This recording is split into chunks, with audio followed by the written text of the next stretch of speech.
Bonjour. Vous allez bien? Alléluia. Bienvenue frères et sœurs, le Seigneur est bon, le Seigneur est grand, le Seigneur est pur. Et comment encore?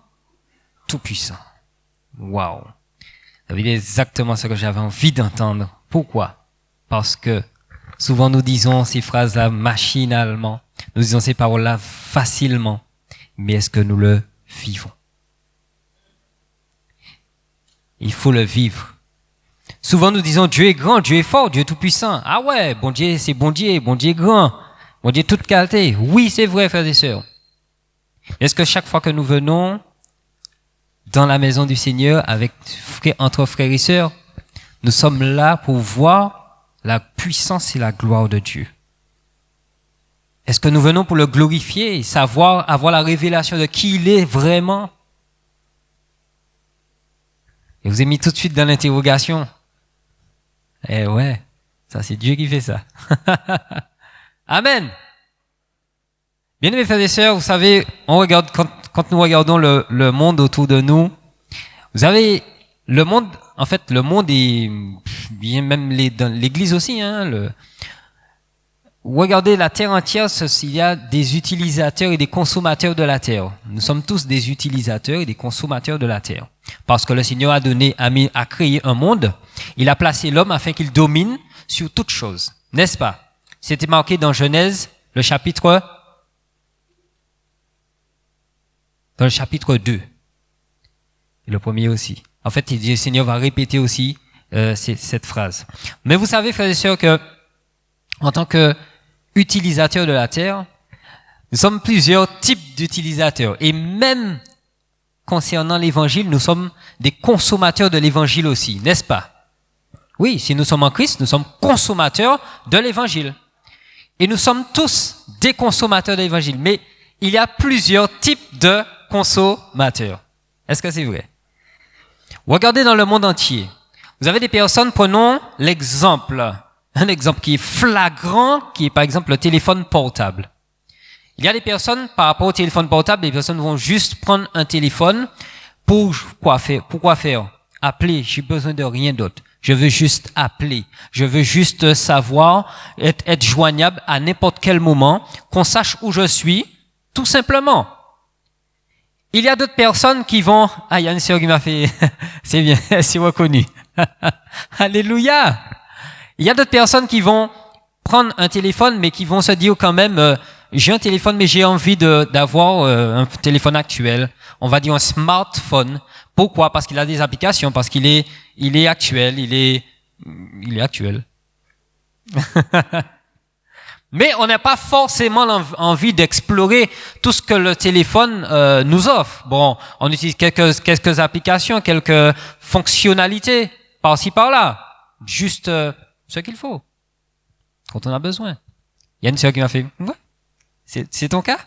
Amen. Alléluia. Et puis vous avez des personnes qui vont chercher une technologie encore plus évoluée, qui vont prendre des téléphones qui sont avec la petite pomme là, et qui veulent, pourquoi? Parce qu'ils veulent les fonctionnalités, ils veulent se servir vraiment de cet outil, parce qu'ils veulent que cet outil vraiment les serve à quelque chose. Ils en ont besoin. Ils en font vraiment comme je l'ai dit, un outil. N'est-ce pas? Et ils ont envie d'explorer. Plus il y a des choses, plus ils ont envie de savoir, plus ils ont envie de chercher, plus ils s'en servent, quoi. Amen. Ça fait 3 types de consommateurs. Est-ce que vous en connaissez un quatrième? Globalement, c'est ça. Bien aimés frères et sœurs, la même chose dans l'église. C'est la même chose dans l'église. Nous sommes tous des consommateurs de la foi. La Bible dit, écoutez bien, la lumière est venue dans le monde, mais le monde, les ténèbres, mais les ténèbres ne l'ont point reçue. Ce qui veut dire que la lumière était venue, elle est là. La technologie, elle est là. Soit tu la sers, soit tu ne t'en sers pas. Tu as le choix.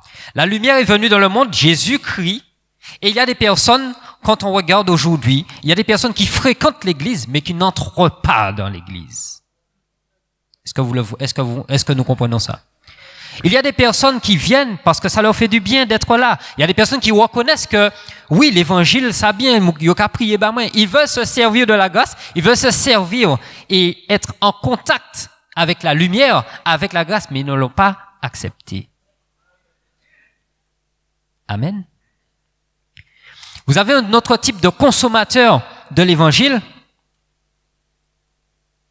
qui est, mais à tous ceux qui l'ont reçu, elle a donné le pouvoir de devenir enfants de Dieu. Il y a des personnes qui acceptent le Seigneur et qui vivent simplement, qui prient. Vous savez, comme ce deuxième type de consommateur, on utilise, bon, de temps en temps, il y a une fonctionnalité qu'on aime bien, on l'utilise. De temps en temps, j'ai une petite difficulté, j'essaie de prier un petit peu plus fort, de façon plus puissante. Bon, après, c'est passé. Je continue juste à venir chanter, louer, donner gloire à Dieu, et je repars, je vis ma vie tranquillement. Mais je sais que je suis enfant de Dieu, que je suis sauvé, tout simplement. Et vous avez des personnes, des consommateurs. Je ne dirais même pas de l'évangile, mais je dirais de la foi. J'ai pas entendu amen. Parce que vous écoutez l'explication. Il y a des personnes qui veulent le top du top. En matière de technologie, il y a des gens qui veulent le top du top. Et en matière de foi, il y a des personnes qui veulent vivre le top du top en Christ. Est-ce que c'est ton cas? Aïe, aïe, aïe. Amen. Amen. Bien, mes frères et sœurs, je ne suis pas en train de rassurez-vous. Lisons Éphésiens 4. Éphésiens 4, juste pour étayer ce troisième exemple. Éphésiens 4 à partir du verset 13. Il est dit, oui, je suis dans 2 Corinthiens. Éphésiens 4 à partir du verset 10. J'ai dit 13, quand je dis 17. Jusqu'à ce que nous soyons parvenus à l'unité de la foi et de la connaissance. Voilà, c'est ce que je vous disais tout à l'heure. Il y a des personnes qui veulent prendre ils veulent le smartphone, mais ils veulent tout comprendre, ils veulent tout voir, ils veulent tout explorer.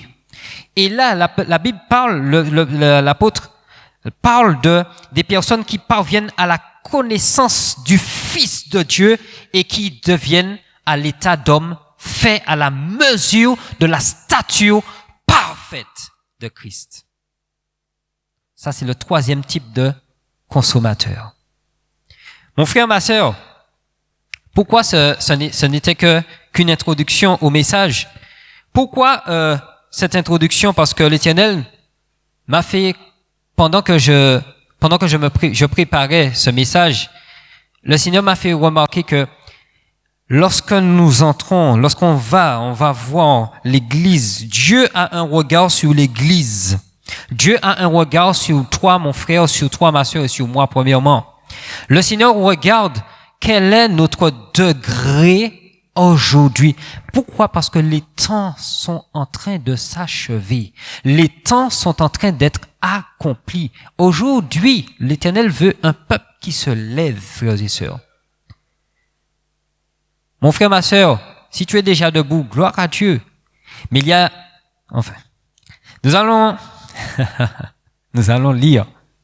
Vous savez, le titre de ce message, c'est Dieu dessine par-dessus les dessins des hommes. Je vois beaucoup de personnes en train de réfléchir, en marquant un temps d'arrêt. Quoi? Dieu dessine par-dessus les dessins des hommes. Le dessin D-E-2-S-E-I-N et le dessin D-E-2-S-I-N, le dessin I-N est une représentation, une image, une cartographie, une illustration, le dessin I-N. Et le dessin E-I-N, c'est un projet, un plan, une idée, une volonté, un but, un objectif à accomplir. Amen. Et lorsque je te dis que Dieu dessine, il a à la fois dessin I-N et dessin E-I-N. Amen. Par-dessus les dessins des hommes. Pourquoi? Parce que nous, lorsque nous sommes, bien aimés frères et sœurs, bien souvent, nous avons une mentalité, nous avons une façon de voir les choses. Nous avons un dessin, un plan dans notre esprit parce que nous disons que nous cherchons à accomplir. Parce que, mon frère, ma soeur, si tu n'as pas de but, si tu n'as pas d'objectif, qu'est-ce qu'on fait sur terre? Si nous n'avons pas d'idée, si nous n'avons pas de rêve, si nous n'avons pas de vision, nous n'avons pas de motivation à vivre. Nous n'avons pas de motivation à nous lever chaque matin et nous décider à faire quelque chose et à bouger et à se mouvoir sur cette terre. Amen. L'Éternel va nous dire que il dessine par-dessus tout dessin. Parce que avant même que nous fussions, l'Éternel nous voyait déjà, il avait déjà formé des projets pour nous, selon Jérémie 29. Des projets de quoi? Et non afin de nous donner, et quoi aussi? Un avenir et de l'espérance. Mon frère, ma sœur, ce que Dieu veut nous dire ce matin, c'est qu'il veut dire à l'Église qu'il est temps de se lever. Il est temps de se lever, frères et sœurs. Vous savez pourquoi? Parce qu'on vient au temple. Et souvent, on est les consommateurs qui viennent, qui prennent ce dont ils ont besoin, qui repartent et vivent de la même façon. Il y a un moment dans ta vie où tu dois franchir un échelon. Il y a un moment dans ta vie où tu dois passer à l'étape supérieure. Si parmi mes enfants, il y a 2 ans, il y en avait un parmi qui avait 4 ans, et que 2 ans plus tard, il a toujours 4 ans, je dirais ce n'est pas normal. Et pourtant, dans le temps spirituel, l'âge spirituel n'est pas régi par le temps physique. L'âge spirituel, tu peux avoir 10 ans spirituel, mais être aussi toujours un bébé spirituel. Mon frère, ma soeur, je ne te juge pas. Je suis en train de dire simplement, faire une constatation, une analyse des choses. Parce que l'Éternel m'a dit de le faire. Amen. Il y a un jeune homme dans la Bible. Il y a un jeune homme qui, un jour, l'Éternel s'est révélé, l'Éternel, l'ayant oint, l'a utilisé pour qu'il entre dans sa destinée. Ce jeune homme, vous savez déjà c'est qui? Ce jeune homme, pardon? Il y en a tellement de jeunes hommes, c'est vrai, il y avait tellement de jeunes hommes. Mais ce jeune homme a été oint par l'Éternel. Et le jour où tout le monde était, on va dire ça, le jour où tout le monde était effrayé, était dans la crainte, était retenu, ce jour-là, lui, il a fait un pas en avant. C'est qui? Prenons 1 Samuel 17. 1 Samuel 17. Bien-aimés frères et sœurs, rappelons-nous que le message de ce matin s'adresse à l'Église. Il s'adresse aussi à chacun de nous, puisque nous formons l'Église. Nous sommes plusieurs unités qui formons un corps, mais l'Éternel parle aujourd'hui non seulement à nous, mais à chacun de nous, mais aussi à son Église. 1 Samuel, le chapitre 17. Voilà ce qui s'est passé un jour. Excusez-moi, j'avais pas préparé la page. Voilà, le verset 1er déjà. Les Philistins réunirent leurs armées pour faire la guerre et ils se rassemblèrent à Soko qui appartient à Juda. Ils campèrent entre Soko et Aseka à Éphes Damim. Verset 8. Le Philistin s'arrêta et, s'adressant aux troupes d'Israël rangées en bataille, Il leur cria, « Pourquoi sortez-vous, vous rangez en bataille? Ne suis-je pas le Philistin? Et n'êtes-vous pas des esclaves de Saül? Choisissez un homme qui descende contre moi, s'il peut me battre et qu'il me tue, nous vous serons assujettis. Mais si je l'emporte sur lui et que je le tue, vous nous serez assujettis et vous nous servirez. » Le Philistin dit encore, « Je jette en ce jour un défi à l'armée d'Israël. Donnez-moi un homme et nous nous battrons ensemble. » Saül et tout Israël entendirent ces paroles du Philistin et ils furent effrayés et saisis d'une grande crainte. Voilà une situation qui oppose le peuple de Dieu à l'ennemi. Bien-aimés frères et sœurs, dans notre pèlerinage ici-bas, dans notre marche spirituelle, dans notre vie commune, fraternelle, il y a des défis qui se mettent sur notre route.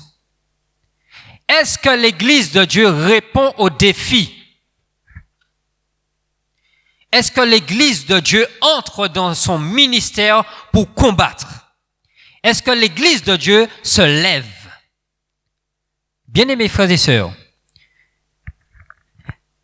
les Israélites face à cet homme, et pas n'importe quel homme, Monsieur Goliath de Gath, 3 coudées et un empan, 6 coudées et un empan.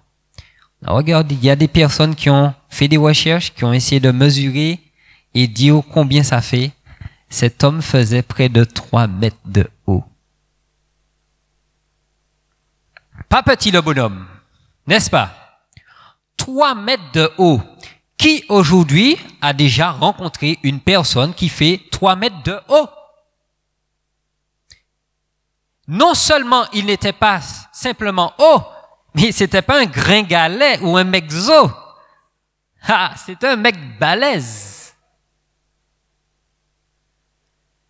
Et lorsqu'il s'avançait seulement,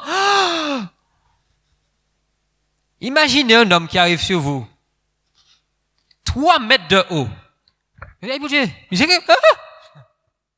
On court, hein? Est-ce qu'on court, frères et sœurs? Et imaginez le Covid face à l'Église.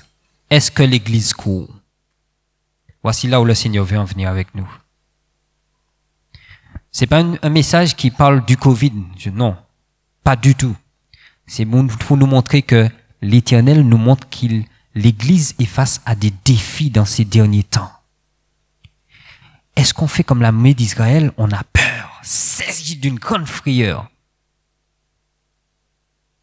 Ou est-ce que nous avons des armes spirituelles pour combattre? Est-ce que nous avons l'Esprit de Dieu qui agit en nous? Mon frère, ma sœur, des fois nous sommes devant des situations que l'Éternel permet.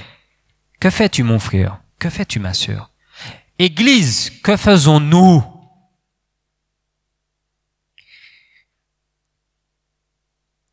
Le Philistin dit, au verset 10, oui, au verset 11, Saül et tout Israël entendirent ces paroles du Philistin et ils furent effrayés et saisis d'une grande crainte.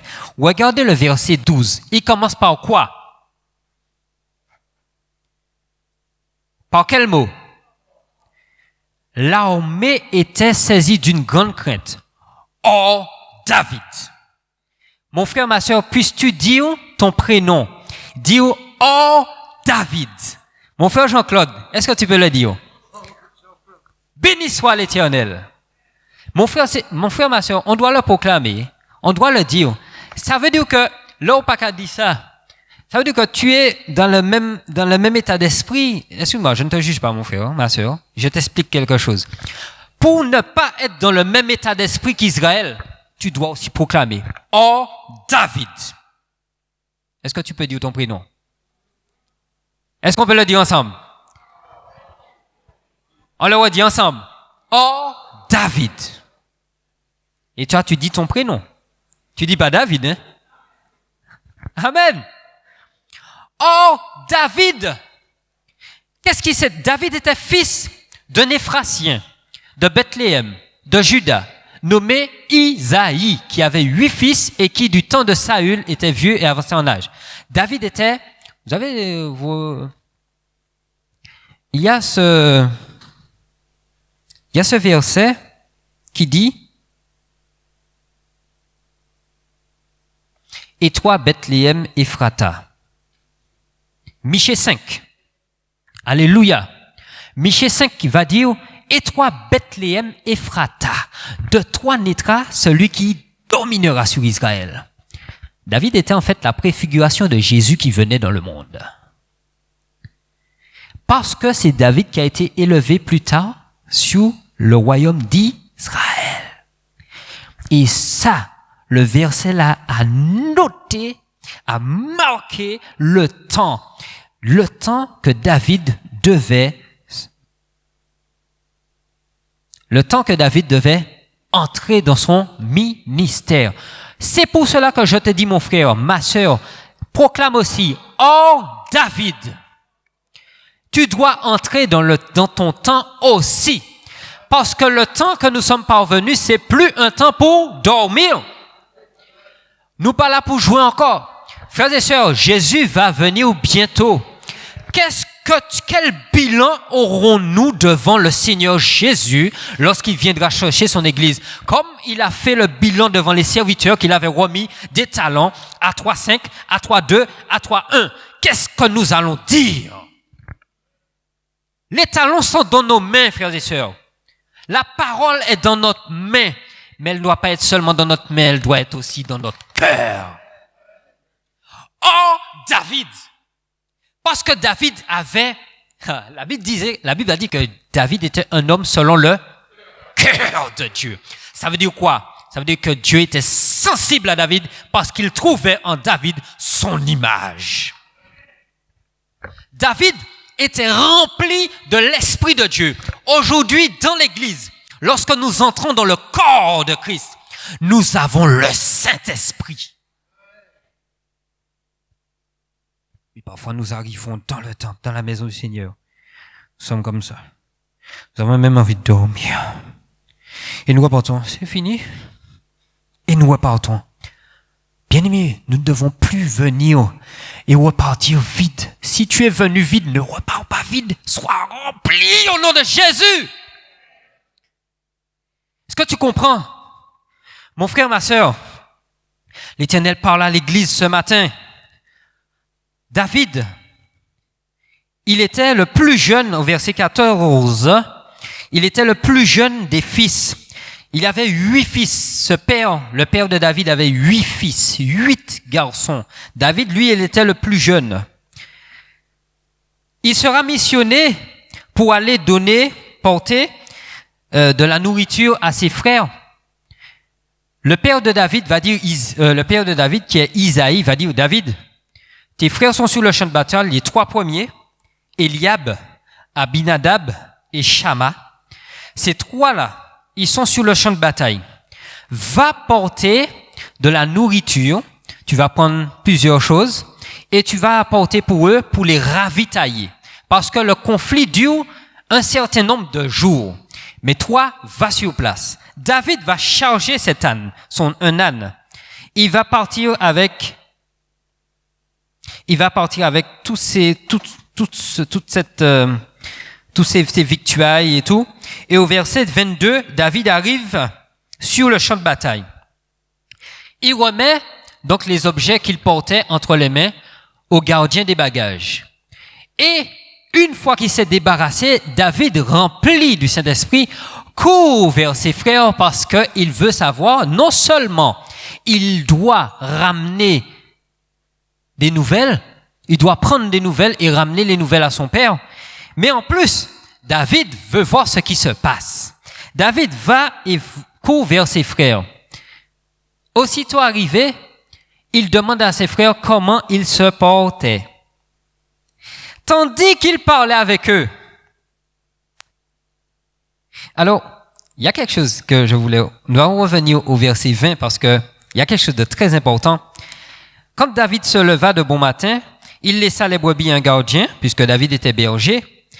Il prit sa charge, il a pris tout ce qu'il devait emmener, partit comme Isaïe le lui avait ordonné, son papa. Lorsqu'il arriva au camp, l'armée était en marche pour se rancher en bataille et poussait quoi? Vous savez quoi, frères et sœurs? J'ai dit au Seigneur, mais si l'armée, vous savez, dans une armée, il y a un héros, celui qui crie pour haranguer, et puis l'armée répond. Bien, frères et sœurs, je me suis dit, mais, waouh, ça doit être, en même temps, on s'imagine qu'ils se fortifient comme ça parce que ils sont en train de marcher. Vous avez déjà vu les défilés du 14 juillet? Ils sont en train de marcher comme un seul homme là. On entend bram, bram, bram, bram, tous ensemble. On entend, et eux-mêmes, ils sont dedans. Ça doit être cabaye force et puis quelque chose. Et moi, j'imagine, j'ajoute ma part. Je dis, mais j'imagine, Seigneur. Et celui s'ils sont en train de chanter un chant, même si c'est un chant qui est sorti de notre époque, mais j'imagine qu'ils sont en train de chanter sur de la victoire, soldat du Seigneur, marche, chante gloire, tu seras vainqueur. Le grand capitaine qui va devant toi te la rend certaine, combat avec foi, et la victoire, tu l'auras. Chante nos gloires, tu verras ton adversaire, fort vaillant, tombé à terre à l'instant. Et puis tout le monde est en train de crier, et puis les boucliers sont en train de se taper comme ça, ils sont en train de taper les lances, et puis on entend ouais. Bien frères et sœurs, je m'imaginais dedans. Excusez-moi d'avoir crié, mais j'ai vécu le truc là. Alléluia. Mais j'imagine ça, frères et sœurs. Ils sont en train de se ranger dans la bataille. David arrive et puis, il doit avoir des frissons qui le prennent en voyant cette démonstration. Et voyez que c'est le peuple de Dieu, l'armée du roi des rois. Israël, le peuple de Dieu, est en train de se ranger en bataille et pousse des cris de joie. Je me suis dit, mais à quoi ça peut correspondre? Mais oui, c'est quand nous venons ensemble dans la maison de Dieu, et puis nous sommes en train de louer l'Éternel, et nous sommes en train de chanter, de donner gloire à l'Éternel, parce que la victoire est à nous. Amen. Mais malheureusement, je me suis dit, mais Seigneur, il y a une différence. Parce que entre la chaleur et la ferveur qui se dégageait dans ça, je regarde l'église d'aujourd'hui, frères et sœurs, c'est pas pareil. C'est pas pareil. Oui, mon cœur bat fort parce que je me dis, mais c'est vrai. Mais l'église aujourd'hui, on aurait dit que le Covid, c'est comme Goliath. Chaque fois qu'il s'est avancé, on a reculé. L'église de Dieu a été effrayée. Et lorsque je regarde, on revient dans la maison du Seigneur. Après le confinement, on reprend. Je vois pas la ferveur, frères et sœurs. Vous allez dire que c'est moi, mais c'est le Seigneur qui m'a fait ressentir ça. Je me suis dit, mais moi je vois l'armée d'Israël en train de se mettre debout. Je vois l'armée d'Israël en train de marcher avec une force, avec une ferveur. Ils sont en train de faire des cris. J'ai l'impression qu'on ne peut même pas rester au milieu parce que ça va nous casser les oreilles. Et je dis, mais Seigneur, ces cris de guerre là, mais nous, le peuple de Dieu, et lorsqu'on dit qu'on acclame l'Éternel, celui-là pense son esprit ailleurs. Celui-là, il est en train de chanter. Et d'autres se retiennent. Et l'ennemi regarde. L'ennemi est comme Goliath, il regarde.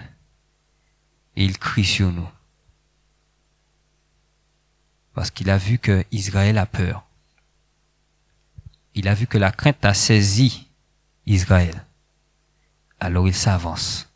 Et il les nargue.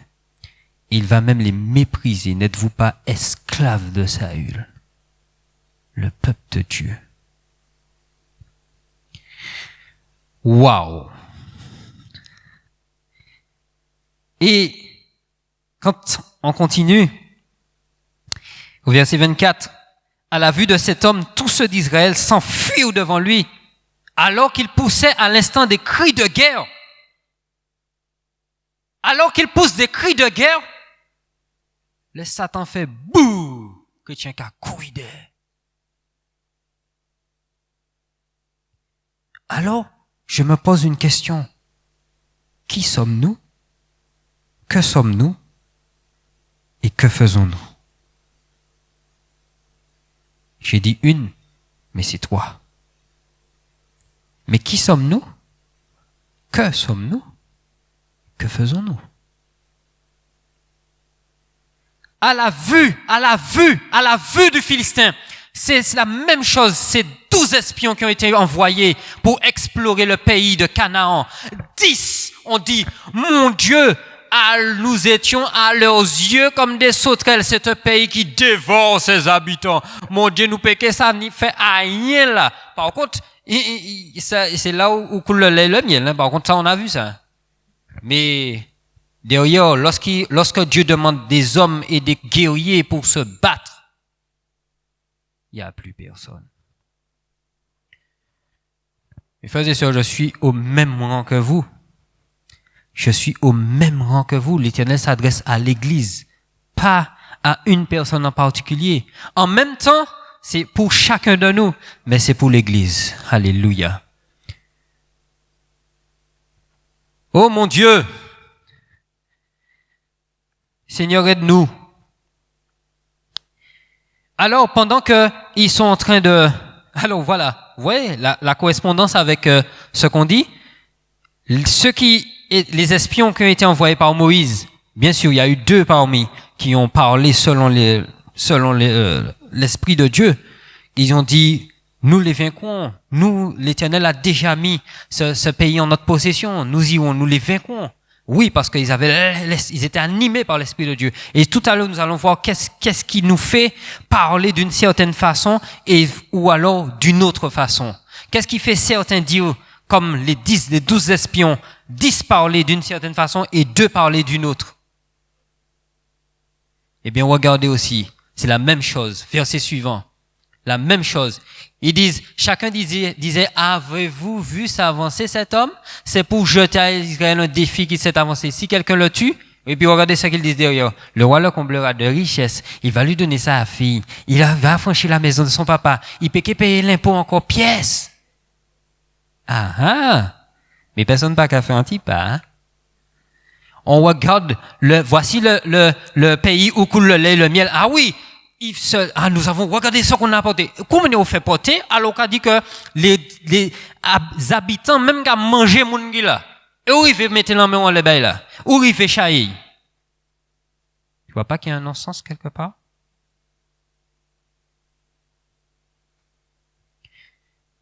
Si quelqu'un le tue, le roi le comblera de richesses. Alors, on affabule, on fait des projets sur les récompenses, on voit les récompenses, on voit toutes ni belle ça, mon Dieu. Mais on ne voit pas qu'il faut se lever pour se battre aussi. Ah ouais. Tu sais, mon frère, ma sœur, on a toujours dit, j'ai souvent entendu, proclame que le Seigneur, ce que le Seigneur a fait pour toi, proclame que tu possèdes déjà. Oui, il faut le faire. Avec la foi, oui.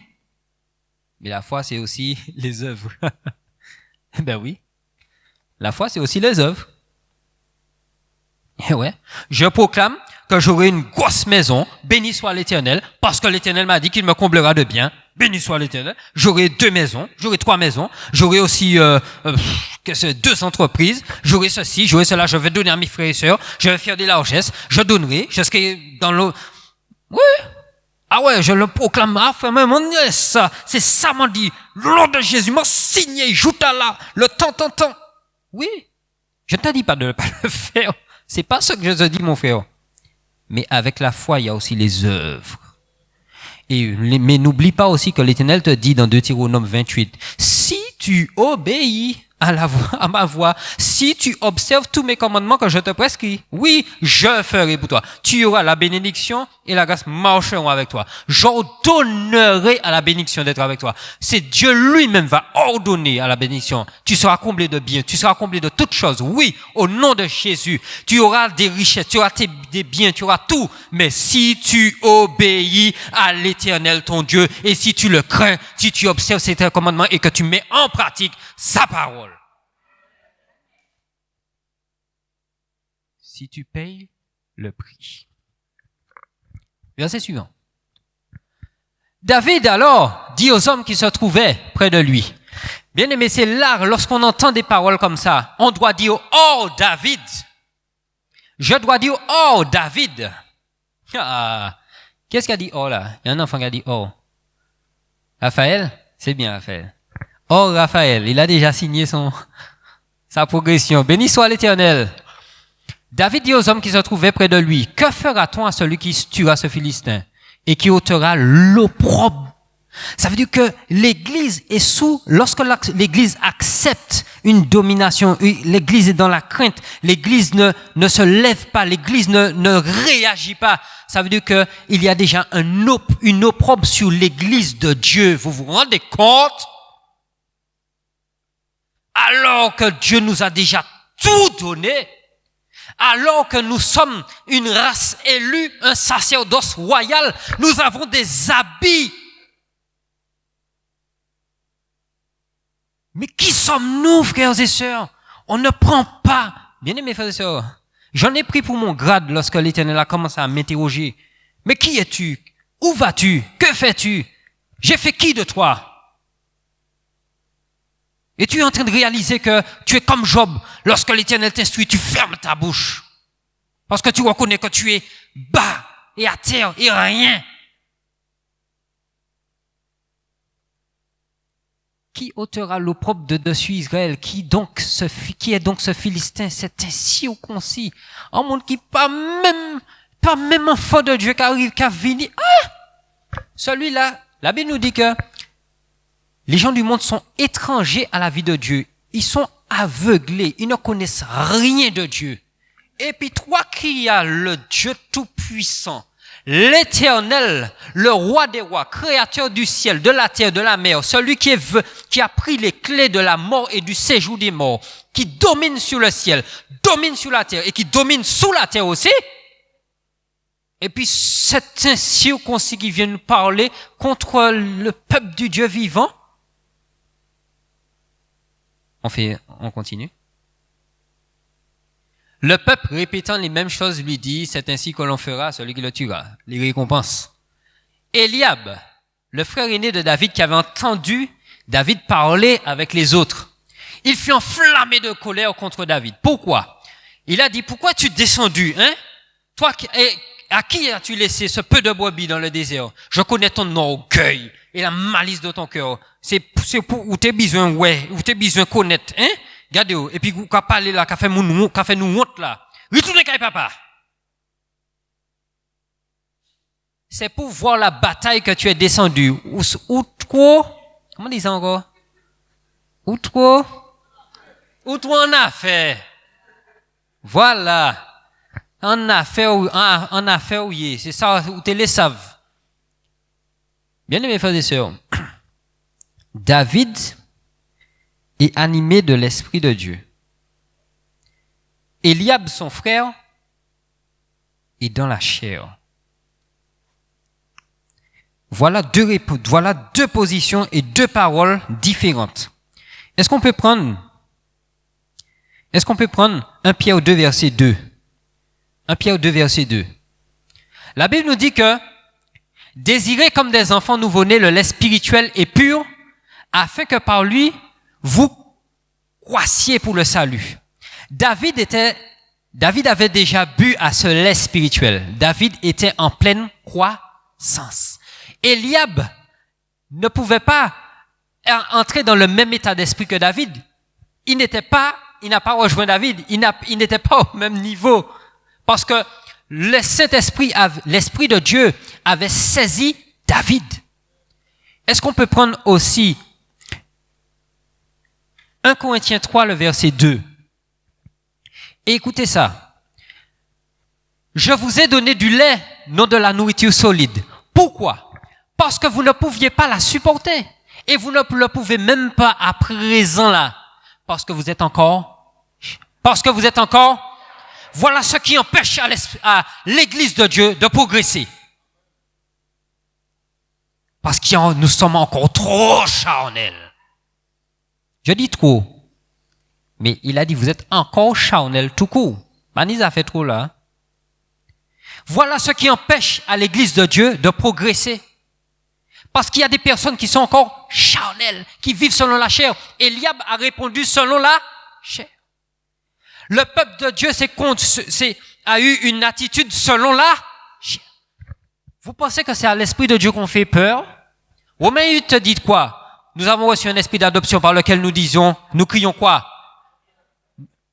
Abba, Père. Ce n'est pas un esprit de timidité que Dieu nous a donné. Un esprit de... Vous pensez que c'était l'esprit de force qui a animé le peuple, l'armée d'Israël là, devant Goliath? Ça veut dire qu'ils étaient dans la chair.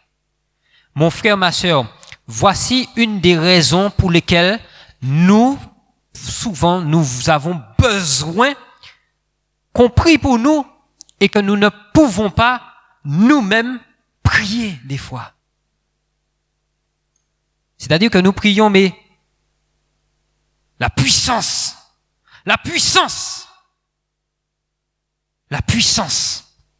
du Seigneur ne se manifeste pas. Pourquoi?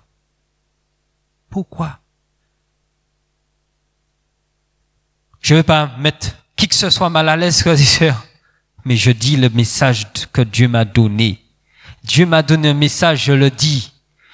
Oh, béni soit Éternel. Vous ne le pouvez même pas à présent parce que vous êtes encore charnel. On retourne dans le texte de Samuel 17. Vous êtes encore charnel. Et lorsque, au verset combien? 30. 1 Samuel 17, verset 29. David répondit, mais qu'ai-je donc fait? Ne puis-je pas parler ainsi? David trouve normal que lui, il ait une réaction comme ça. Pourquoi? Parce qu'il est il est animé par l'Esprit de Dieu. N'est-ce pas? Ne puis-je pas parler ainsi? Et il se détourna de lui pour s'adresser à un autre. Il va voir Saül au verset 32 et il dira à Saül que personne ne se décourage à cause de ce Philistin. Ton serviteur ira se battre avec lui. Saül dit à David, tu ne peux pas aller te battre avec ce Philistin puisque tu es un enfant et il est un homme de guerre dès sa jeunesse. Saül voit en David un enfant, il n'a rien compris. Ben, en même temps, vous mettez-vous à la place d'un roi, il voit un enfant qui vient lui dire, je vais me battre avec un homme de 3 mètres. Saül était à regarder avec les yeux de la chair. Il a vu devant lui un an. Imaginez, viens Mathias, viens. Tiens. Mathias, pas toi ma soeur, attends. Le petit garçon. Imaginez un jeune homme qui arrive devant le roi. Mon frère, mets-toi debout là.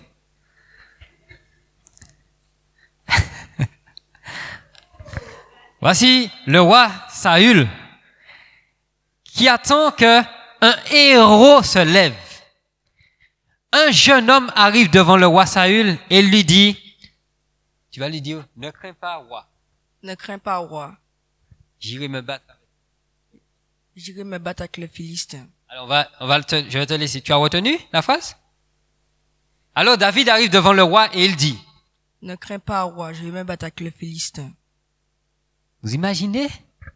À la place du roi, mon frère, tu es vraiment roi et tu vois un enfant qui vient et te dit qu'il ira à la guerre. Qu'est-ce que tu dis?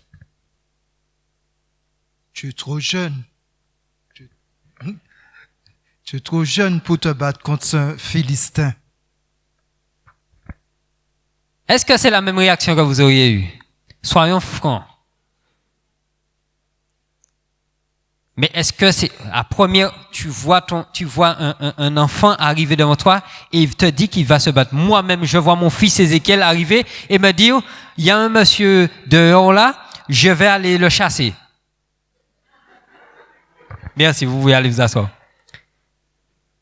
Je vois Ézéchiel, regardez Ézéchiel. Ézéchiel, lève-toi. Regardez la grandeur de mon fils. Moi, il vient devant moi et me dit, papa, il y a un monsieur qui fait des bêtises dehors, je vais le chasser.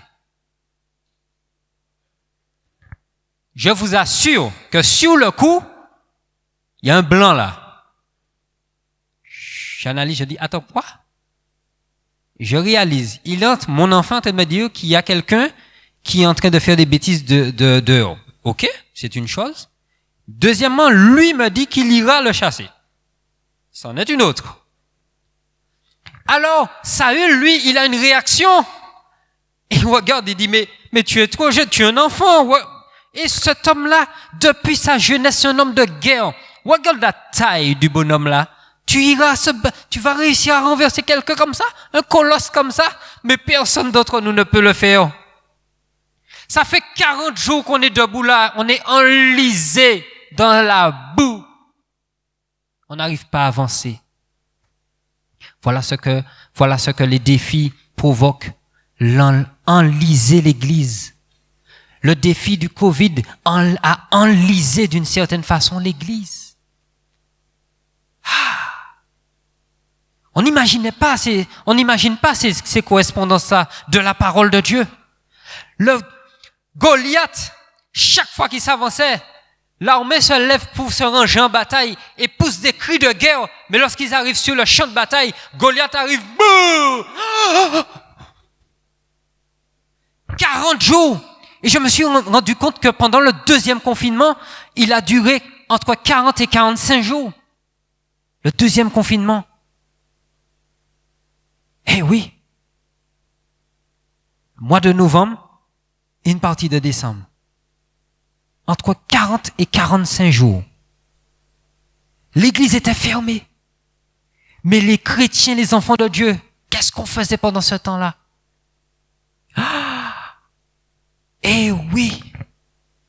Vous voyez comment l'actualité rejoint toujours la parole de Dieu. Il n'y a rien de nouveau sous le soleil. Alléluia. Et après, le reste du texte, on n'aura pas le temps de tout lire, frères et sœurs.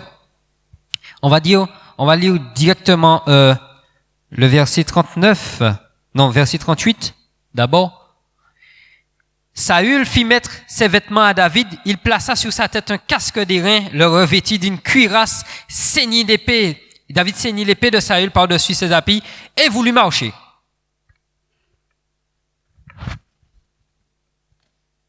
Rien à faire. Verset suivant. Non, j'avais pas fini, excuse-moi. Il n'avait pas encore essayé, mais il dit à Samuel, je ne puis pas marcher avec cette armure. Je n'y suis pas accoutumé. J'ai pas l'habitude de porter ces genres d'armure-là. Et il s'en débarrassa. Pourquoi? Parce que David avait ses armes à lui. Dieu avait donné à David des armes spécifiques qui lui étaient destinées à lui. Le bâton, la gibecière, la fronde, n'est-ce pas? Et puis il a été chercher 5 pierres bien polies, qu'il a mis dans sa gibecière. David n'avait pas besoin de tout ce protocole qu'on essaye de nous mettre dessus. David n'avait pas besoin. On t'a dit, mais non, mais attends, avant de machin, tu te protèges, tu mets tout ça, tu fais ceci, tu fais cela, tu fais ceci, tu fais cela, tu fais ceci, tu fais cela. Protocole! Et l'Esprit de Dieu dit, va. Et c'est moi qui t'envoie. Alléluia. Je suis pas en train de dire, frères et sœurs, comprenez bien le message. Je suis pas en train de dire, faut nous lever contre tous les protocoles qu'on nous met dessus là. C'est pas ça, hein? J'ai pas dit ça du tout. On parle du combat. On parle du combat. David, vous savez, Eliab s'est enflammé de colère contre David parce que David, lui, est en train de parler. Il est en train de parler aux soldats. David n'a pas respecté un protocole. Normalement, il devait remettre les victuailles, regarder, est-ce que vous allez bien, et repartir. Mais il est venu, il a commencé à discuter avec les soldats. Il n'a pas respecté le protocole. Parce que l'esprit ne respecte pas de protocole.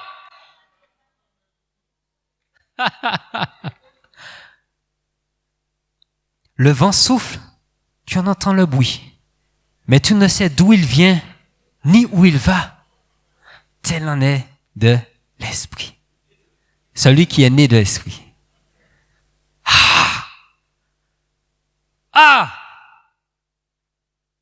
Bien-aimés frères et sœurs, quand David, animé par l'Esprit de Dieu, va se présenter devant Saül, et vous savez qu'est-ce qui va faire Saül accepter? Excuse-moi, je te fais remonter. Il va dire à Saül, alors lorsque Saül va dire, verset 34, donc Saül vient de lui dire, mais tu es un enfant, tu peux pas aller, celui c'est un homme de guerre.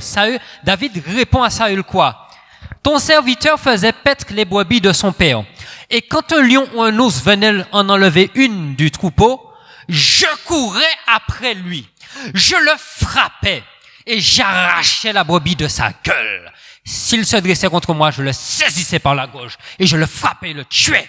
Il en sera. C'est ainsi que ton serviteur a terrassé le lion et l'ours. Il en sera aussi du Philistin.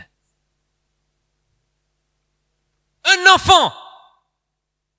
À ce moment-là, vous comprenez que vous n'avez pas un enfant devant vous.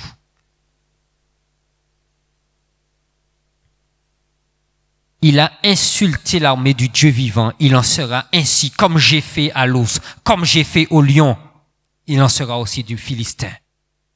Saül est en train de comprendre que les yeux de la chair sont tombés et les yeux spirituels se sont ouverts. Lorsque David a présenté sa carte de visite, sa carte d'identité, il s'est révélé par cette parole, ces paroles qu'il a prononcées. Saül va regarder. Et l'onction qui est sur Saül va ressentir et reconnaître l'onction qui est en face de lui aussi.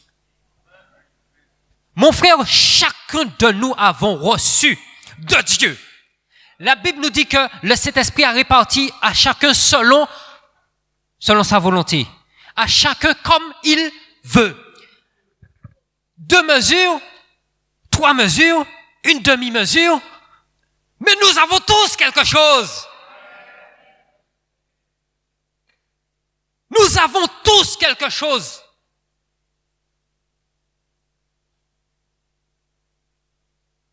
Ce jour-là, c'était le moment où David devait être révélé. Alléluia. Et là, Saül va laisser David. Mais toujours, il le fait passer par le protocole. David a dit, non, j'ai pas besoin de tout ça. J'ai pas besoin de ça. C'est pas parce que je n'ai pas été faire des études de théologie, passer par l'université reconnue, obtenu mon diplôme, que je ne peux pas être serviteur de Dieu et prêcher l'évangile. Les protocoles, non. Le Saint-Esprit, oui. Ça ne veut pas dire que je suis en train de vous dire, ne regardez pas pour aller faire mon frère, ma soeur, tu es poussé à aller faire des études. Vas-y. Ben oui. Mais oui. Mais je ne suis pas en train de te dire, révolte-toi contre tout le système, ne fais rien de ce qu'on te dit. C'est pas ça. C'est pas ça. À chacun Dieu a donné. Si mon frère l'Éternel lui a dit, mon frère, tu vas passer par telle église, tu vas passer par tel institut, ensuite tu seras tel endroit que je te ferai travailler pour la gloire de mon nom. Ça c'est pour lui. Si moi, l'Éternel va dire, va faire des études, après 5 ans, tu retournes, tu vas travailler, après 10 ans, tu retournes faire des études. L'esprit est comme le vent, il souffle, tu en entends le bruit, tu ne sais d'où il vient, ni où il va. Mais tu suis. Tu suis. Alléluia! Nous allons conclure. Bien aimés frères et sœurs, alors, pendant que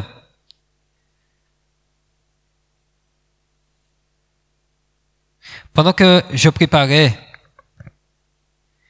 j'ai eu une inspiration du Seigneur.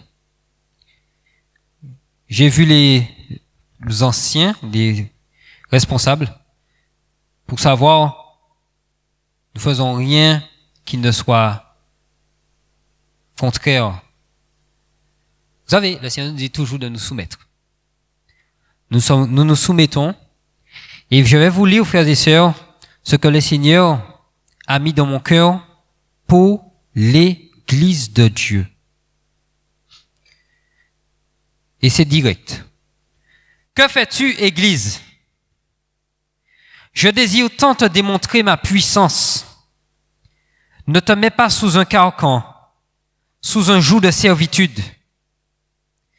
C'est pour toi que j'ai donné ma vie, et je t'ai doté d'armes et de puissance, afin que tu accomplisses parfaitement ma volonté sur la terre des vivants. Les armes que je t'ai données sont révélées dans ma parole. Et la puissance vivante et agissante, c'est mon Esprit Saint qui est en vous. Si tu as soif et que tu es languissante, Église, ce n'est pas de ma faute. Va à la source d'eau vive que j'ai mise à ta disposition. Décide d'avancer. Décide d'évoluer, de passer à un autre niveau.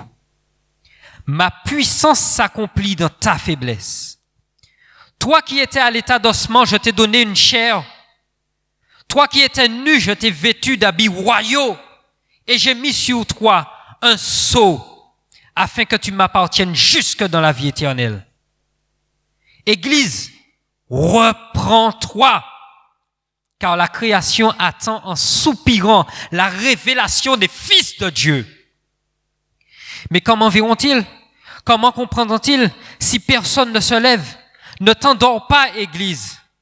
Voici en ces temps-ci, je répandrai mon esprit sur toute chair. Vos fils et vos filles prophétiseront, vos vieillards auront des songes et vos jeunes gens des visions.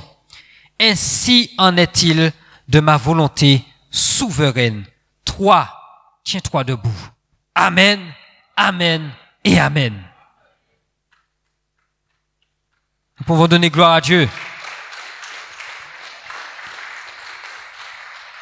Mon frère, ma sœur, je n'ai rien à ajouter à ce que Dieu dit. Est-ce qu'on peut se tenir debout?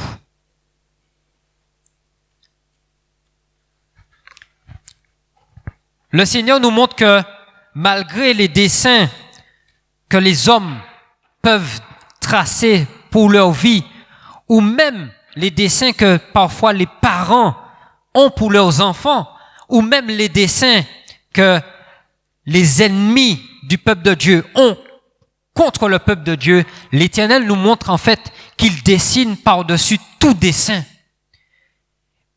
La seule chose que nous devons faire, frères et sœurs, c'est nous remettre à Dieu et nous mettre et nous tenir prêts au combat.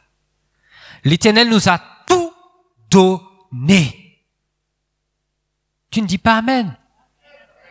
Oui, Dieu t'a tout donné, mon frère. Oui, Dieu t'a tout donné, ma sœur. Il faut qu'il y ait un réveil. Il faut que nous nous réveillons. Tu te rappelles des 3 types de consommateurs de l'évangile? Oh, mon frère, ma sœur. Tu sais, il y a un type de consommateur qui est dangereux. C'est celui qui se complaît à avoir juste la mesure dont il a besoin. Le Seigneur m'a fait une allusion à Ananias et Saphira. Parce que Ananias et Saphira étaient dans le temple, ils participaient aux œuvres. Ils avaient la même vie, partageaient tout ensemble dans la fraction du pain, la communion fraternelle. Ananias et Saphira faisaient toutes ces choses.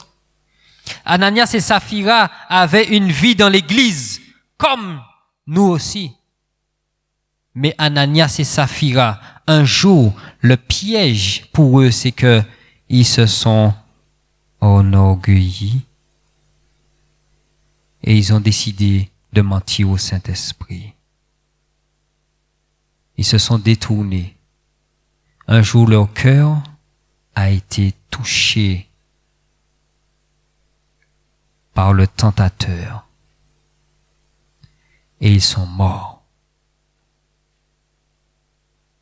Mon frère, ma sœur, c'est ce que cette relation que Dieu fait me donne. Nous ne devons pas être de simples consommateurs de l'évangile. Nous devons être vraiment des personnes qui en veulent, des personnes qui veulent monter, des personnes qui ne sont pas charnelles, mais spirituelles. Oui, la soif est d'une grande importance. Si tu as soif, tu feras tous les efforts qu'il faut pour être abreuvé. Va à la source d'eau vive. Va à la source d'eau vive que j'ai préparée pour toi.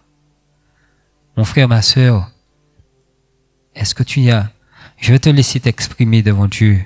Parce que quand Dieu nous parle, c'est pour que nous puissions non seulement réaliser ce que nous faisons, là où nous sommes, qui nous sommes, ce que nous sommes. Et s'il y a des décisions à prendre, que nous puissions prendre des décisions. Oh, je te laisse, mon frère, ma sœur, pendant quelques instants. Remets-toi au Seigneur, parle au Seigneur. Remets-toi à Dieu. Parle, reconnais ton état devant l'Éternel. Reconnais là où tu te trouves. Reconnais si tu es en contradiction avec ce que Dieu demande pour te reprendre, te ressaisir. L'Éternel veut faire de nous des pierres vivantes. Jésus était la pierre vivante. Et regarde quand David a saisi une de ces pierres, justement, elle représentait le Christ parce qu'elle a vaincu le diable. Cette pierre a vaincu Goliath. Jésus, qui est la pierre vivante, a vaincu le diable. Et comme David, nous avons en possession ces pierres aussi. Alléluia, Seigneur. Seigneur, Jésus. Combien j'aimerais vraiment, Papa, que nous puissions dire chaque jour, oh David. Oh Seigneur, viens nous délivrer, Seigneur, des chaînes de la captivité dans le nom de Jésus. Viens nous délivrer, Seigneur, des chaînes, Papa, qui nous empêchent de voir briller la splendeur de l'Évangile. Viens ôter tout voile, Papa, sur notre intelligence, dans le nom de Jésus. Viens nous délivrer, Seigneur, de la noirceur, de l'obscurité, Seigneur, sur notre intelligence, au nom de Jésus. Papa, le peuple de Dieu, cette église, Papa, qui est ton corps, l'épouse, tu l'as dotée, Seigneur, tu l'as dotée de dons, de ministères, de toutes sortes de puissances par ton Esprit Saint Jésus. Aide-nous à entrer, Seigneur, mon Dieu, mon Père, dans la destinée que tu as tracée pour chacun de nous. Qu'aujourd'hui, ce ne soit pas des paroles simplement que nous avons entendues et que nous puissions, que personne, Seigneur, je t'en supplie, c'est ma requête devant le trône de ta grâce, que personne ne puisse repartir en ce jour comme il est venu, au nom de Jésus. Oh Seigneur, accompagne encore ce message. Accompagne ce message, Papa. Touche les vies, Jésus. Touche les cœurs en ce matin dans le nom de Jésus. Que l'Esprit, ton Esprit, Seigneur, vraiment fasse son œuvre en chacun de nous. En chacun de nous. Œuvre de puissance, œuvre de gloire, Seigneur. Œuvre de rédemption, œuvre de restauration, œuvre de régénération. Oh Jésus, ton peuple est devant toi, Seigneur. L'Église comprend ce que Dieu veut faire aujourd'hui. Église, comprend là où l'Éternel nous appelle. Que faisons-nous, frères et sœurs? Que faisons-nous? Est-ce que nous voulons vraiment avancer? Est-ce que nous voulons progresser? Mon frère Mikao, viens prier pour l'Église aussi. Gloire à Dieu.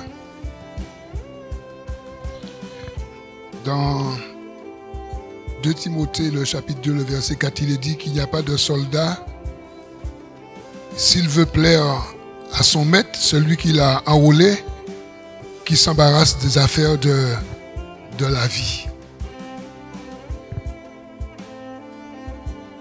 Pas de soldats, pas de militaires, pas de disciples, pas de personnes.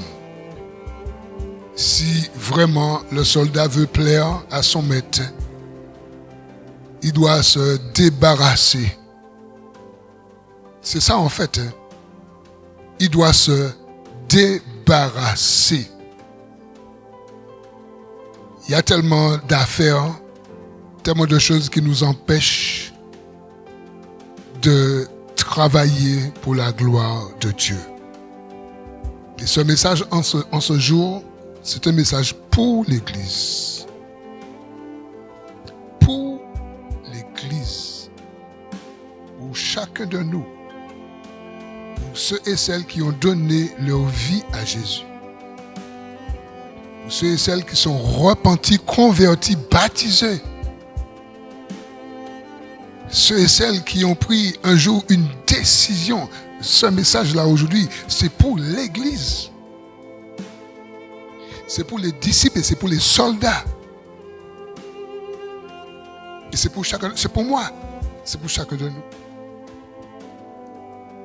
Que le Seigneur nous donne à nous souvenir de ce message, ce qu'il nous a dit aujourd'hui.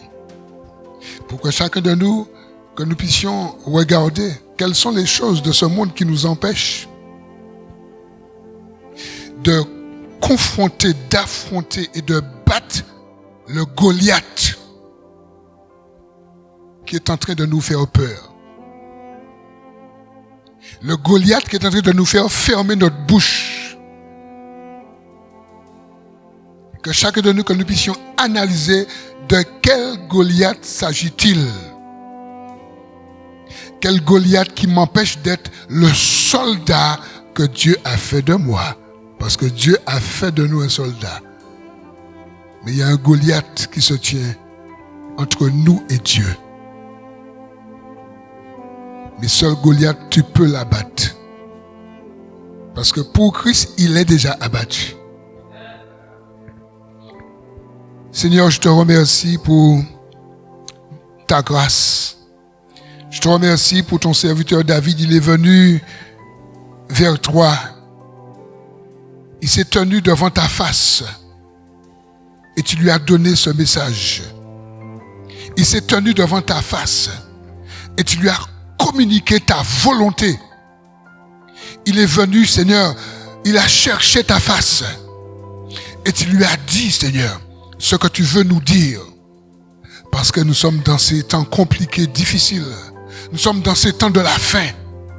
Nous sommes dans ces temps où Satan est en train de ravager les couples, ravager la famille, ravager les foyers, ravager les communes, ravager le pays, ravager la nation.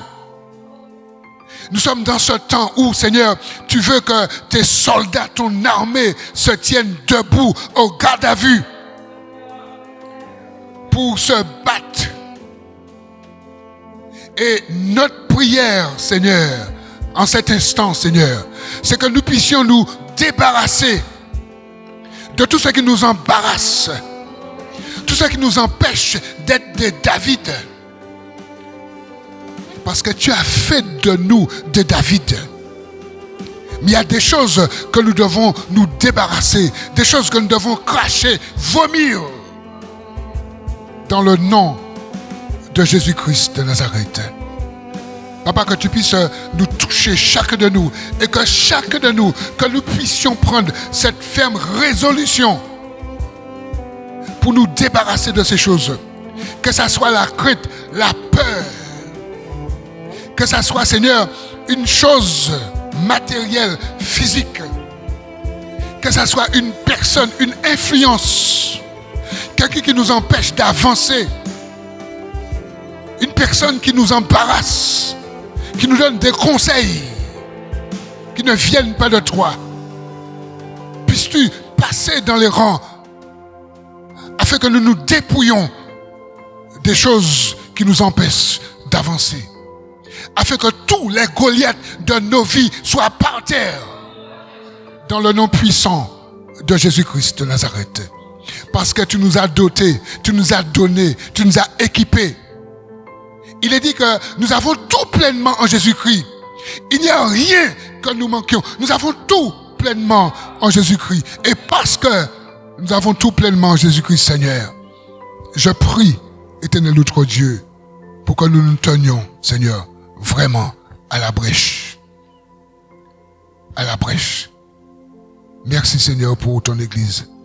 Merci pour ceux et celles qui prendront une ferme résolution. Merci pour ceux et celles qui vont tomber à genoux devant toi, dans leur intimité avec toi. Et tu vas leur montrer, tu vas nous montrer les choses qui nous embarrassent, qui nous empêchent d'avancer. Du temps que nous perdons, des secondes, des minutes, des heures que nous passons dans certaines choses qui nous empêchent d'avancer. Que tu projettes la lumière de ta parole sur chacune de nos vies. Chacune de nos vies. Et que notre âme soit éclairée par ta parole. Que ton Saint-Esprit nous convainc de ces choses. Et que nous nous taisions, que nous arrêtons les arguments diaboliques. Dans le nom de Jésus. Parce qu'il y a des arguments que nous tenons qui sont diaboliques, qui appartiennent à la chair. Que la chair se taise. Et comme tu nous l'as dit aujourd'hui, que ton Saint-Esprit parle en nous pour que les Goliaths soient par terre. Au nom de Jésus-Christ de Nazareth. Saint-Esprit, viens encore nous toucher, nous convaincre, nous remplir, nous convaincre. Dans le nom de Jésus-Christ de Nazareth. Et pour la gloire de Dieu. Merci Seigneur. Amen. Amen. Gloire à Dieu.